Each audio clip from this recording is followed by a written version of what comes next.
Dalam video itu, terlihat sebuah mobil berwarna putih oleng di tengah jalan raya dengan posisi miring ke kanan.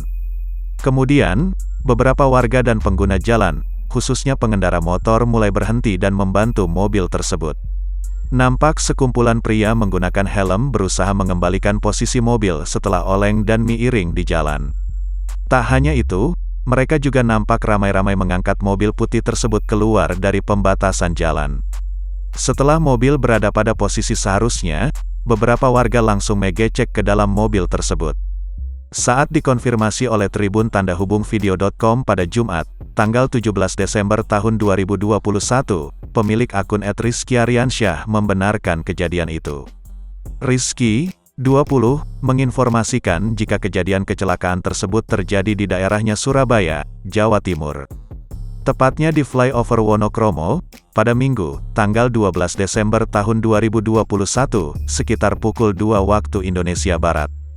Rizky menjelaskan penyebab kecelakaan diduga akibat sopir mengantuk. Rizky mengaku tidak ada korban jiwa dalam kecelakaan tersebut. Bahkan sang sopir yang mengenakan kaos berwarna hijau dan sepatu putih juga selamat.